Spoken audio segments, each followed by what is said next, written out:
Hello everyone, welcome back to another episode and of stealing treasures from heaven. तो इस episode की starting भी वैसे होते जहाँ अपना पिछला एपिसोड खत्म हुआ था, जहाँ हमने देखा था कि जिन जाओ जीयू के ब्रदर को ठीक कर देता है, जिसके बाद उसका कर्जा चुकाने के लिए जीयू को उसके गर्लफ्रेंड बनना पड़ता है। खैर, उसे जाओ जिंग से पता चलता है कि उसे मार्केट से आते एक बिल्ली ने काट लिया था, उसी की वजह से उसे ये बीमारी हुई थी। यहाँ पे जिन जाओ समझ गया था कि इस शहर में कोई तो इन बिल्लियों का यूज करके आतंक फैलाने की कोशिश कर रहा है, तो उसे सावधान रहना पड़ेगा। इसीलिए अब नई एपिसोड की स्टार्टिंग में हम उसे देखते हैं, वो उसके नाइट हेवनली पैलेस में आ गया था और यहाँ पर वो उसके कबाड़ में से कुछ ट्रेजर्स ढूंढ रहा था जो इस मुसीबत से उसे निपटने में मदद कर सकते। और यूशन उससे पूछती है कि तुम इतनी देर से ढूंढ रहे हो, क्या ढूंढ रहे हो, मुझे बताओ भी कुछ। मेरी दाई आंख काफी टाइम से फड़क रही है और मुझे पूरा यकीन है कि कुछ बड़ा होने वाला है, जो कि अच्छा तो बिल्कुल भी नहीं होगा। इसलिए मुझे खुद को प्रोटेक्ट करने के लिए एक ट्रेजर चाहिए, कुछ भी। और तभी उसे काफी सारे ट्रेजर्स के बीच में से एक बॉल मिलती है जो उसे काफी ज्यादा अजीब लग रही थी और उसे उसके बारे में कोई आइडिया नहीं था, क्योंकि उसने जो ट्रेजर बुक पढ़ी थी उसके अंदर भी इसका मेंशन नहीं था। तो वो इसे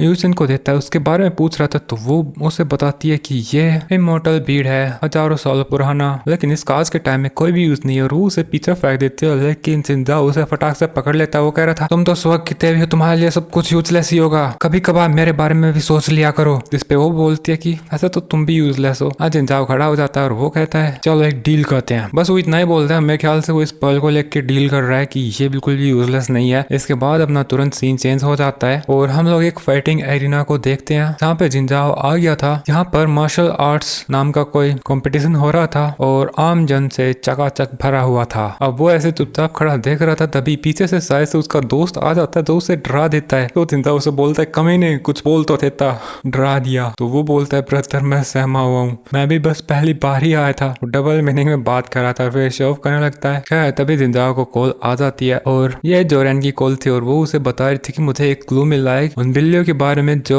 लोगों को काट रही हैं। मैं काफी टाइम से उनको नोटिस कर रही थी, उनके मूविंग पैटर्न को, और मुझे पता चला है कि वे रेगुलरली एक अबेंडेंट फैक्ट्री से जो अंडरग्राउंड टनल्स हैं वहां से फैक्ट्री में जाती हैं। और वो जो फैक्ट्री हुआ करती थी वो कैट फूड बनाने की फैक्ट्री थी। तभी जिंजाओ उसे पूछता है, खैर ये सब तो छोड़ो, तुम यहाँ पे कब आने वाली हो? मार्शल आर्ट एक्सचेंज कॉम्पिटिशन अभी बस शुरू हो ही गया है। तो वो बताती है, बस 2 और ट्रैफिक लाइट्स और मैं होंगी तुम्हारे साथ। और फिर वो फोन रख देती है। इसके बाद एरिना की सारी लाइट्स ऑफ हो जाती है और धीरे धीरे करके अंधेरा हो जाता है। और यहाँ पर सेंटर से एक लड़की बाहर निकलती है और वो बोल रही थी, मैं आप सभी का स्वागत करती हूँ national martial arts exchange competition में। और अपनी आज की होस्ट का नाम है हुओ यिंगले और ये काफी ज्यादा पॉपुलर है। और उसको देखते ही ऑडियंस एक स्वर में उसका नाम लेने लगती है। हम देखते हैं कि हुओ यिंगले माइक के पास आके उसकी सिंगिंग परफॉर्मेंस स्टार्ट कर नहीं जा रही थी कि उसके पैर के पास एक बिल्ली आ जाती है, जो कि मुझे तो नहीं लग रहा उसकी पेट है, क्योंकि वो उसे देखते ही, उसकी भयानक आंखें देखते ही चिल्ला देती है, बचाओ।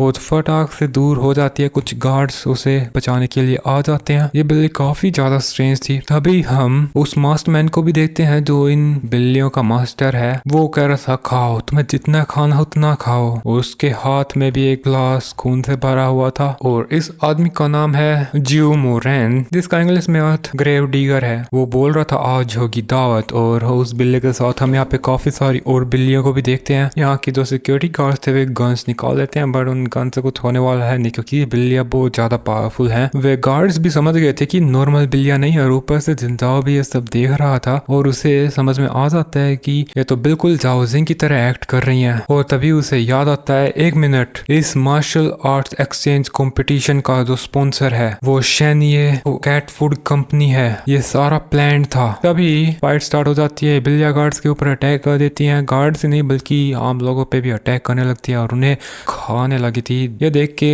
लोगों में अफरा तफरी मच जाती है और वे लोग भागना शुरू कर देते हैं। जिनजाओ भी उसके फ्रेंड लाओजाओ को बोलता है कि ये लोग पकड़ो, इसे संभाल के रखने, तुम्हारे प्रोटेक्ट करेगी और मैं चला बचाने लोगों को। और वो फिर यहाँ से चला जाता है। हम लोग इन गार्ड्स को देखते हैं जो उन बिल्लियों से फाइट कर रहे थे और वे उन्हें काफी बुरे भयानक तरीके से खाने लग रहे थे। और फिर ये अपनी फीमेल सिंगर यिंगले की भी तरफ आने लगते हैं और वो बेबस नीचे पड़ी थी, मदद के लिए चिल्ला रही थी। एक बिल्ली उसके ऊपर कूद पड़ती है, बट वो मार जाती है क्योंकि अपना हीरो यहाँ पे आ चुका है सुअर बन के। बट एक बिल्ली को मारने के बाद जो और दूसरी बिल्लियां थी वो उसको घेर लेती हैं। इतनी देर में जिनजाओ गार्ड को बोलता है, इस लड़की को यहाँ से ले जाओ। और जिनजाओ अकेला नीचे खड़ा था और उसे ऊपर से अमूरैन भी देख रहा था। वो बोलता है, एक हीरो हीरो आया फाइनली, तुम्हारा ही इंतजार था। आम लोगों में वो बात कहाँ जो तुम हीरोज में है। तभी हम देखते हैं जितनी भी बिल्लियां यहाँ पे थी वो जिंजाओ को देखने लगी थी। जिंजाओ भी इतनी सारी बिल्लियों को उसकी तरफ आता देख के काफी ज्यादा हैरान हो जाता है और फाइट करने के लिए तैयार था। पर दूसरी तरफ हम उसके दोस्त लाओजाओ को देखते हैं तो उसकी भी जान बता के यहाँ से भागने लगा था, बट उसके सामने रास्ता बंद था क्योंकि वहाँ पे भी काफी सारी बिल्लियां मौजूद थी और उसे एक